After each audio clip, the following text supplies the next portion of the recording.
இதனுடைய உணவு பழக்க வழக்கத்தை பார்க்கின்ற போது ஹிப்போபொட்டமஸ் என்பது ஒரு தாவர உண்ணி. இந்த நீர் யானைகளானது ஏறக்குறைய ஒரு நாளைக்கு அதிகமாக புற்களைத்தான் அதிகமாக சாப்பிடுகின்றது. ஒரு நாளைக்கு அதுக்கு தேவையான புற்களினுடைய அளவு என்பது 35 கிலோ முதல் 40 கிலோ வரை இருக்கும். ஆகவே அவைகள் நீரிலிருந்து வெளியே வந்து தரைப்பகுதியில் அதிகமாக உலாத்தி சென்று அந்த புற்களை தேடி செல்கின்றது. ஏற்படைய தன்னுடைய இருக்கும் இடத்திலிருந்து தரைப்பகுதியில் 5 முதல் 10 கிலோமீட்டர் வரை கூட சென்று புற்களை மேய்ந்து வருவதை நம்மால் பார்க்க முடியும். அடுத்ததாக அதனுடைய குடும்ப வாழ்வியலை பார்க்கின்ற போது இவை ஒன்று குழுமமாக இருக்கும். அது பேர் பாட்ஸ் என்று சொல்லுவோம். பாட்ஸ் என்றால் ஒரு கூட்டமாக இருக்கும். அதிலே ஒரு ஆண் ஹிப்போபொட்டமஸ் என்பது ஒரு டாமினேட்டடாக இருக்கும்.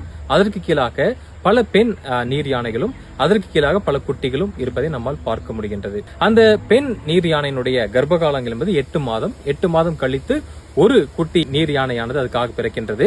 அந்த குட்டி நீர் யானைகள் ஏற்கனவே 1 வருடம் முதல் தன் தாயினுடைய அரவணைப்பிலே இருந்து பிறகு தனித்து வாழ ஆரம்பிக்கின்றன. அந்த குட்டியை வளர்ப்பதிலே அந்த ஆண் நீர் யானைகளுடைய பங்களிப்பு என்பது ஒன்றுமே இல்லை. பெண் நீர் யானைகள் தான் அந்த குட்டியை வளர்ப்பதிலே முழுமையான பங்களிப்பை தருகின்றது என்பது ஒரு சுவாரஸ்யமான விஷயமாக இருக்கின்றது.